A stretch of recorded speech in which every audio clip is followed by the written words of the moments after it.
Well, good morning, everyone. Great to be here. First off, just want to thank the Lignite Energy Council for the invite to be here. I know that I've worked with some of you in the past, whether that's being in the governor's office, whether that's being at the Department of the Interior in Washington, D.C., and then, of course, now with this role with the Department of Water Resources. So I think we've got some slides lined up. I know that traditionally this agency hasn't been in front of you, so we're really looking forward to the opportunity just to give a little bit of an insight into what the department does, how we interact with all of you, and how we can do a better job interacting with all of you. And we'll see if it's up. It's showing it's up. I'm hitting the green arrow. There we go. So for some of you, you might remember that this agency was the State Water Commission or the state engineer, and then there's also a State Water Commission that's the commissioners. Well, in 2021, there was new legislation when it was enacted, that was House Bill 1353, so the agency was restructured, that combined the state engineer and the State Water Commission, the agency. So what we did is we wanted to make sure that we did a 5-year strategic plan right off the bat, since it was a new agency, looking at how we were structured, what our priorities were, what our roles and responsibilities are. So we did a bunch of surveys, a bunch of interviews, some focus groups to hear from legislators, stakeholders, state representatives, some folks on the national level to see where we should be going here in the future for the next 5 years. So with that, we did come up with a new mission for the agency, and that's where we're tasked to manage the responsible North Dakota's water needs and balance those risks and benefits for the people of North Dakota. Also, as you look at our vision statement, that's why we're here today, because we do touch everybody. We're looking to sustainably manage and develop those resources for the health, safety, prosperity of people, the businesses, the ag side, the energy side, industry, recreation, natural resources. As we were looking at the 5-year strategic plan, we also want to tie out the different types of objectives that we're looking at and goals that we're looking to accomplish. Objective number 1, this is why we're in front of you today. So we really want to do that better job of effectively communicating, collaborating with different partners and stakeholders. Number 2, we also want to make sure we're sustainably managing and building off different water development on the resilient side of things and having really good management practices here in the state of North Dakota. Many of you are probably hearing what's happening on that national scale, especially out west, and the overuse of water and not having enough water for different industries that might be wanting to come in across the country. Objective number 3, you're going to see a lot of us that are focused on utilizing the Missouri River. We know that that is our largest water resource here in North Dakota, and we want to make sure that we take full advantage of that, knowing that there's a lot of other folks out there that want to use it as well. Objective 4, we also want to make sure that we're continuing to be innovative. So really trying to make sure that we're staying on top of that, recent technology, looking for those new ideas as we manage and make decisions as it relates to water here in North Dakota.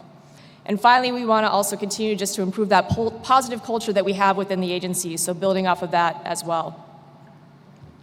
So as you look at the org chart, this is an agency where we have 93 FTEs for the agency right now. We are now officially a cabinet member to the governor, and at the same time, we still report to the commissioners as it relates to water development projects. So you might hear a lot about the Resources Trust Fund and the opportunities that we have with assisting with water supply projects, flood projects, watershed studies, those type of things. And then we've got the 6 different divisions across the bottom there. So the water development side of things, where you hear us that we're involved with NAS and Southwest Pipeline, Devil's Lake Outlets. At the same time, we have a water appropriation division. So when you're looking for a water permit, whether that's coming out of the surface water or the groundwater, that's this agency. And then we have a planning division. So that's where you have the different project sponsors that come to utilize the Resource Trust Fund dollars to build their project. And then we've got atmospheric resources, and then, of course, our budgetary side of things. This just gives you a broad brush of everything that we do work on from that holistic standpoint, and kind of went over some of that already, but the cost share funding, dam safety, drainage. We do have a drone program as well.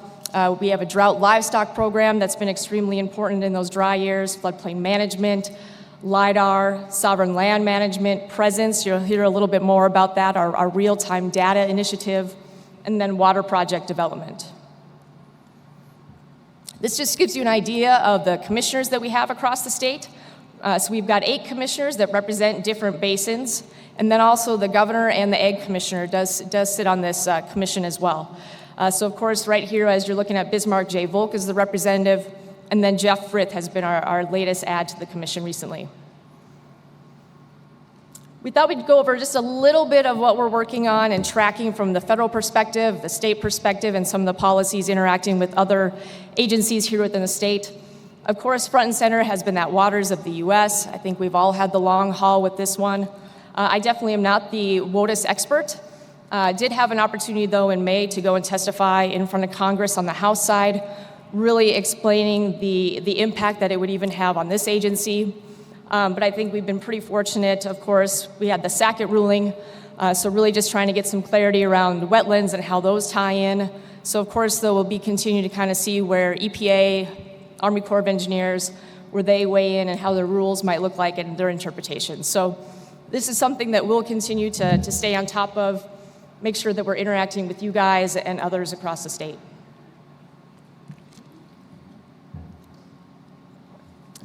Some of you might also have been hearing about House Bill 1429.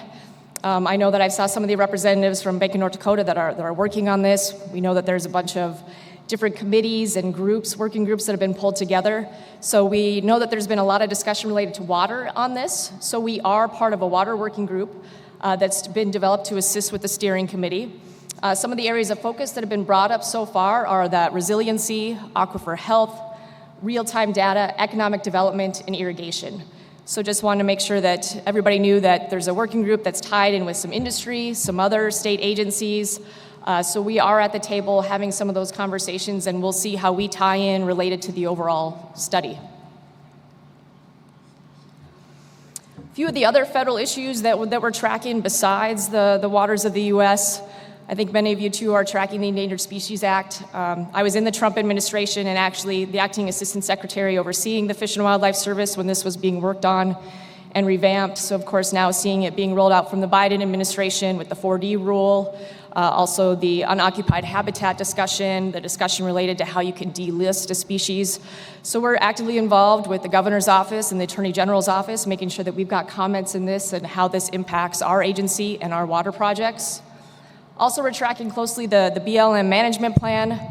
Having seen this come out, this 2.0, where they're emphasizing the conservation side of things. As you read the document, there was a lot related to BLM trying to acquire water rights. So we weighed in very heavily on that because, of course, water rights we believe is a state right. So this is something that we want to make sure that we continue to push on and push back aggressively on.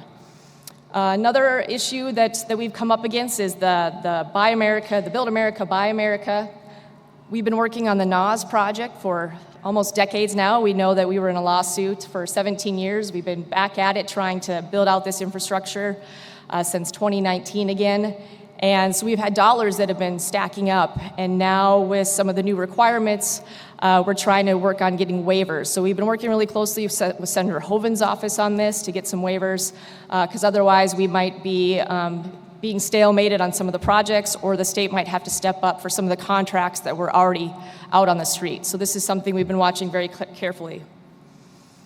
Another federal issue is the Snake Creek embankment. And of course, this is the area that you drive over as you're heading north up to Minot or up to the state parks, Lake Sakakawea area. And there's been a seepage issue that's been known by the Army Corps of Engineers. And a few years ago, they came out with that they wanted to have an operational plan related to lowering the water on Lake Audubon. And so this agency and others have had really concerns about that, knowing that Lake Audubon and the discussion related to the McCluskey Canal, used for water supply, would impact all of that. So Senator Kramer was really influential on this, where he put into the water bill for the Corps to take a second look at this. And when they took a second look at it, they looked at it from a dam safety point of view versus from a multiple purpose point of view. And of course, I'd already mentioned that there's a fish and wildlife emphasis area related to this infrastructure. There's a water supply, flood control, navigation, so all those pieces. And the Corps right now is giving us a low cost benefit analysis related to that project overall. So Senator Kramer did invite us to testify on this in front of the Senate too, in front of Congress in May. So this is just another one for you guys to know what's going on in the background related to us. And then also, of course, we're watching the changes related to NEPA, weighing in on that, working with the governor's office and the AG's office. And then, of course, DAPL, a lot of discussion related to what this next draft is going to be looking like. And, of course, that deals with the water pipeline that's going underneath the river. So we get involved with that as well and having comments on it. And then finally, I already mentioned the congressional testimony where we were in D.C. in May. Another thing to be aware of that some of you might want to pay attention to this one a little bit more is the PSC, the DWR MOU update. So there has been an MOU with this agency and PSC since the 1980s. So that laid out the dual permitting, the roles of this agency as well as the PSC. It was updated in 1995. And now those next steps are where clearly in 1984, a lot of the players that were involved with that are not around anymore. So we're just trying to figure out roles and responsibilities, who's doing what, who's connecting with who. The big thing is to make sure we continue to have the efficiencies, but also just really understanding the processes that are in place. So we had our first meeting on this last week, so more to come on that. So I just wanted to make sure that we put that out there to be open and transparent on it. A couple federal things, too, that we weighed in on the state side of things. Having been in DC and just seeing the inner workings of some of the agencies and how those impacts could impact what's going on for state decisions. So House Bill 1077 dealt with water storage contracts. And this was a big discussion point when I was in the Dalrymple administration in 2011, when the Corps came in and wanted to have these water contracts out of Lake Sakakawea, and they wanted to charge the state and others a significant amount of money for those storage. And of course, that's where the state fought back and said that we have a right to that water with the natural flows. And so this is making sure that the Corps is letting us know when they do have a water storage contract. Just from understanding that you have other states that are looking for water in places, and I think we just want to make sure that it's being open and transparent. If they do a water contract, they're supposed to be coming to this agency, being we are the ones that handle the water rights, but this just kind of helps put that emphasis on it as well. And of course, this is one where it's a state law, but the federal government might not follow the openness and transparency that we would like to see. So we'll see where that goes. But also I know the water storage contract in general, where right now we are not being charged. I know Hovind and Kramer's office have worked really hard on this initiative as well. Another one is Senate Bill 2097. So this is the impacts of wild and scenic river designations. This is an issue that right now in North Dakota, we don't have any federal wild and scenic river designations. I am hearing of one that they're looking at possibly on the Cheyenne River right now. And so that's where the discussion was, also just trying to make sure that these discussions are open and transparent, because oftentimes you'll have the National Park Service or the Department of the Interior having conversations with the locals, but sometimes not always having the conversations at the statewide, that larger level. So what happened with this bill is now the federal agency has to make sure that they are providing information to all the different state agencies. So you've got the Department of Water Resources, Parks, DEQ, PSC, the Land Department. All of them now will have to be in the loop on the discussions related to if there will be a wild and scenic river designation. It even goes further where the counties that might be impacted, they will be able to have a public meeting. And then also getting legislators within those districts involved. And then finally, the final process is to be able to have county commissioners actually have a written sign-off, and then also the governor have a written sign-off. So there's going to be now a lot of eyes on the discussion related to wild and scenic rivers. Another important initiative that's working on right now, and some of you might have already heard about it through the Chamber, the Greater North Dakota Chamber. Also right now there is a survey through the governor's office related to this red tape reduction 2.0. Some of you might have heard about it prior to this last session, really trying to make sure that we were able to find those efficiencies or concerns that we're hearing from stakeholders on how we can do a better job at the efficient government level. Really do like this initiative. It was something that we worked on at the Trump administration as well, so glad to see that we've got it here in the state of North Dakota. You can see for this agency with DWR, there was in the 1.0 round of it, we had 14 different submissions that came into the office.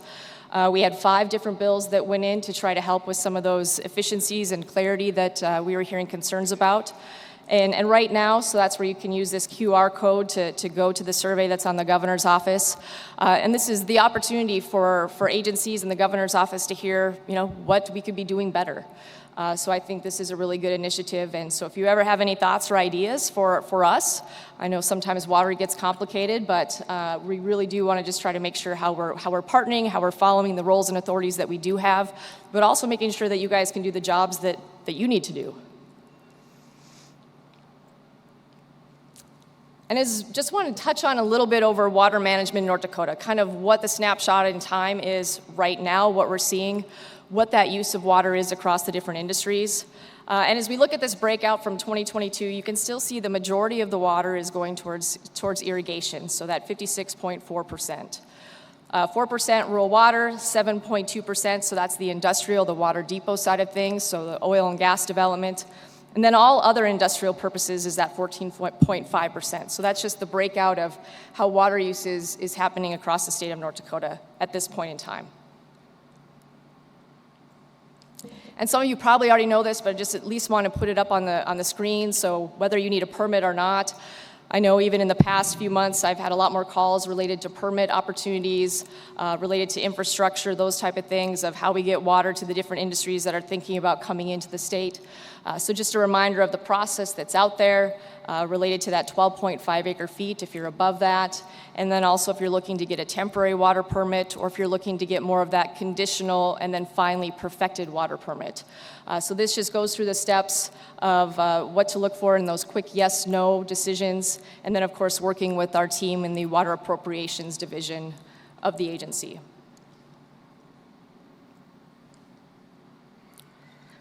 And as we look at this industry, the amount of permits that we have out there right now, we're looking at 44 different water permits that are being used by the lignite industry. Some of them might not all be accounted for, because we also know that some of you get water, whether that's through the rural water side of things, regional water, but this just gives you an idea of the consumptive use that's being used, and then also the non-consumptive use that's being used. So quite a bit of water that's there for availability for this industry, but also knowing that some of the latest discussions we're having, carbon capture and others, more water will be needs to be used. So trying to make sure that we're having those conversations early and often. Just to give an idea of the regional water systems that are out there in North Dakota. So of course, many of you might have heard about Western Area Water Supply. This is our newest regional water project that came about in that 2011 timeframe. This will be serving close to 60,000 people by the time all the build out is done. Of course, a lot of discussion related to depots here, and then getting water to people and combining with some of the other rural water infrastructure that already existed at the time. So a really important project for Northwest North Dakota.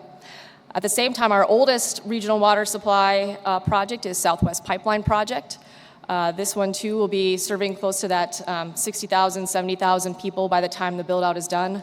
A lot of discussion going on. We were able to get quite a few dollars for this infrastructure, this biennium, knowing that there's been a lot more needs in this part of the state. We have to be working on expanding a water treatment plant. Also trying to determine if we need to start to lay another pipeline next to the original pipeline, because we're already starting to hit the capacity with Southwest Pipeline in many parts in this area. And again, knowing that we've got economic development opportunities that are looking to also come to this part of the state, just trying to figure out what that looks like in regards to timelines and build out and partnerships. I'd already mentioned NAS. By the time this one's done, this will be serving close to 81,000 people within the state of North Dakota. So many of you, as you're driving up from Max, up to Max and up to Minot, you're starting to see that biota water treatment plant that's in place. This will be the only place in the world where we have a biota water treatment plant, and then the water crosses, that Continental Divide, and then it's treated in Minot as well. So this was a lot of blood, sweat, and tears, working with the State Department, working with Canada, working with the Bureau of Reclamation, just to make sure that we had the treatment that was being looked for at the time. And then you're going to hear a lot more about that as it relates to NDOS, the federal project related to the Red River Valley Water Supply. And then finally, the Red River Valley Water Supply, this is where, of course, the state's been working really closely with Garrison. It tried to be a federal project, just could never get it across the finish line. But there was significant work that was done during the Trump administration to try to be able to use some of those federal components. So we'll hopefully get to see some movement on those as well. But by the time that this is built out, this will be serving 50% of the population of North Dakota. And I know there's always a lot of questions related to this one, right? It's so expensive, it's taking a lot of time. But for the future of North Dakota and for the conversations that I'm hearing related to economic development and growth, this is an extremely important project as well. So all 4 of these regional systems are important to the future of North Dakota and to the work that you're doing.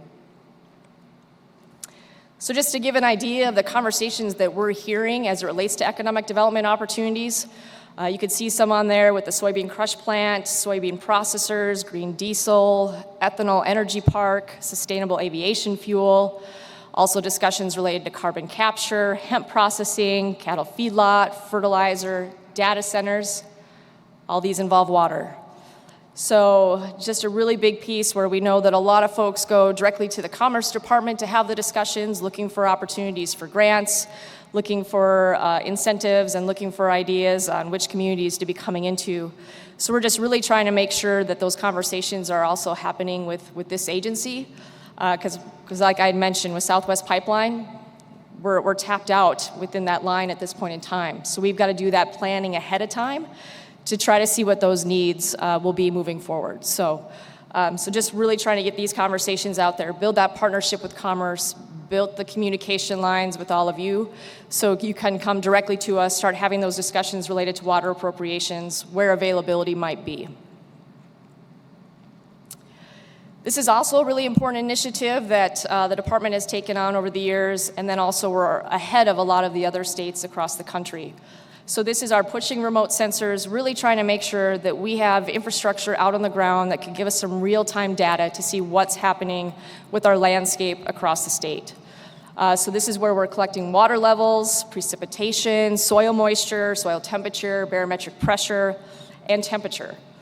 So right now we've got 465 of these units operating across the state. The goal is to get up to thousands of these. We were very fortunate this last biennium to get another $1.5 million to continue to help with the build out. And we're really working with industries, with landowners, trying to figure out the appropriate areas to put these in, especially as it relates to some of these aquifers that might be getting to a point where they've hit their full appropriations. So you can see the goal by the end of 2025 is to have 800 to 900 units of these across the state. And of course, we're always looking for feedback of where people think that they would like to see more information. So this is all on our website. You are able to get this data in real time.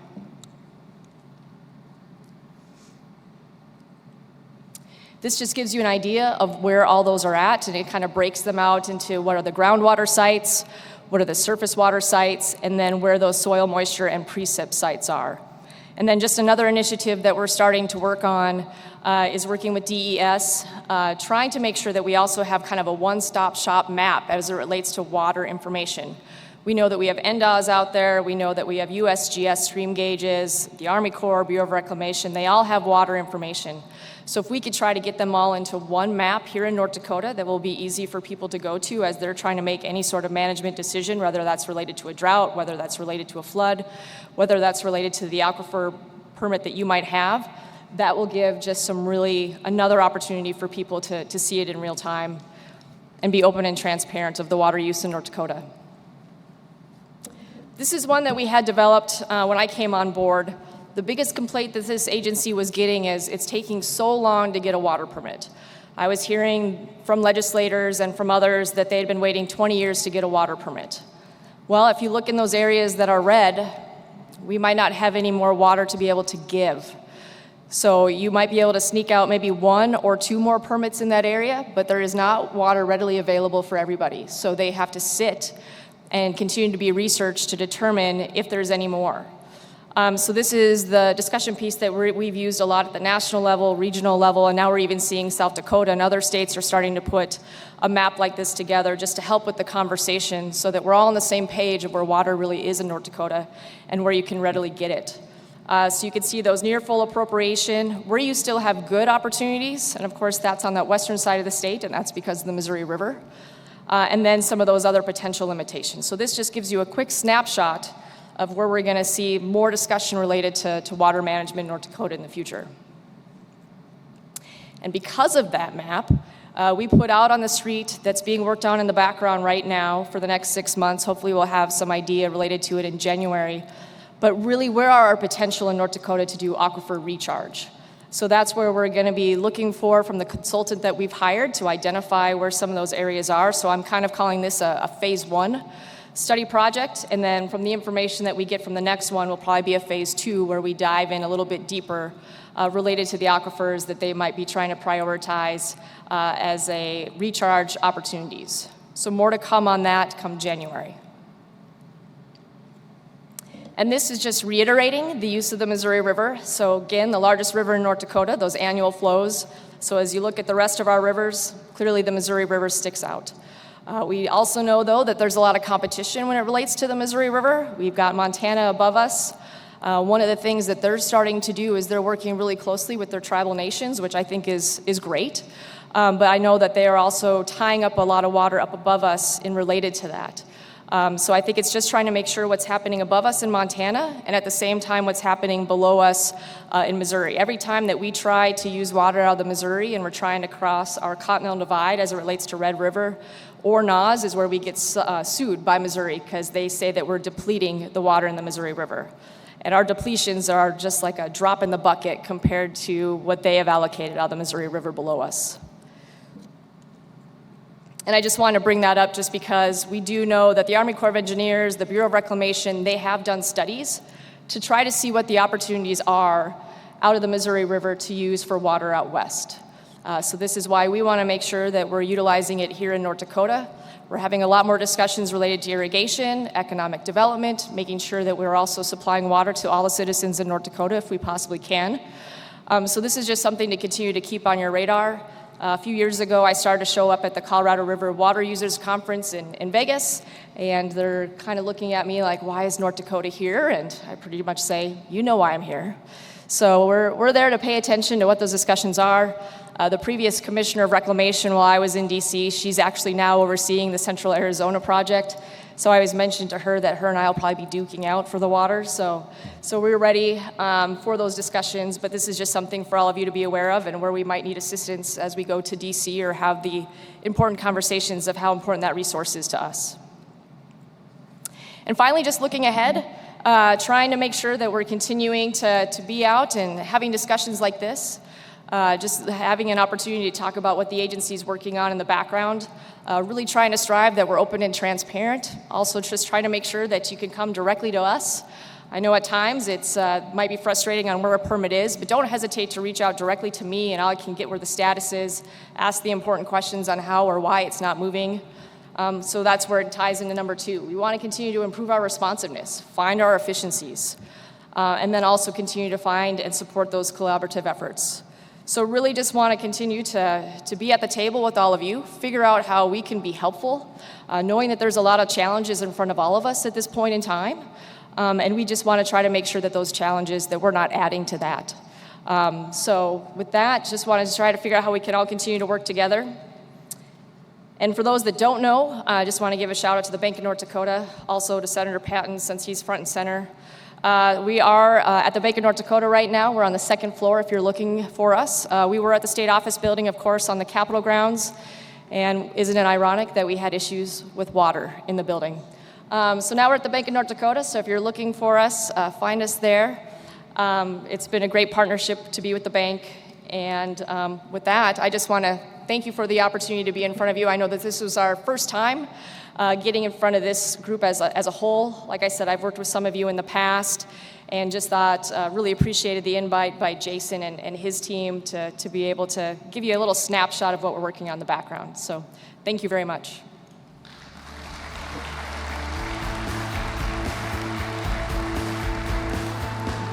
Thank you, Dr. Travnicek. We're going to see if we can have a couple questions, perhaps, from the audience. If anybody has any questions to ask.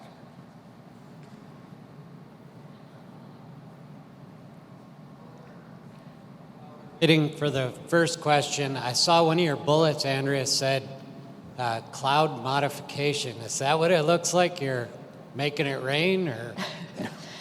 So yeah, our cloud seeding program, our cloud modification, this actually gets to be a pretty controversial program.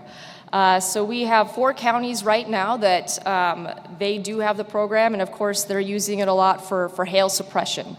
But we also have some counties, Ward County, for instance, does not like it at all.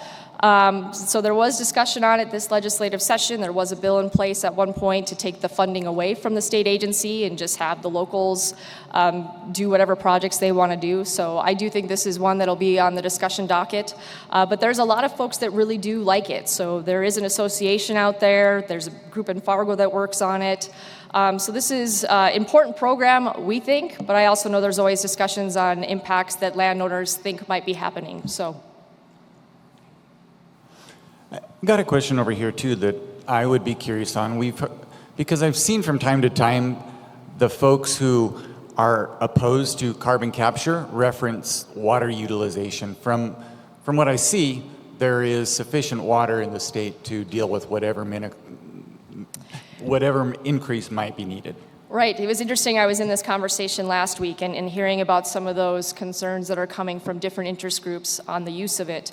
And that's where I mentioned reach out to us so we can help with that story. I mean, be glad to say that, yes, the Missouri River has a significant amount of water at this point. And that's where you've started to see me show up at the Peace Corps discussions, just because I know water is not discussed a lot in front there, but some discussions in the back. But we'd be glad to assist with telling the story. The importance of the usage of it.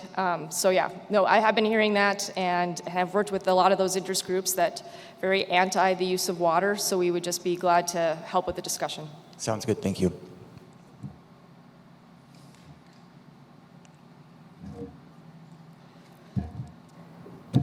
Thank you. Okay. Thank you again.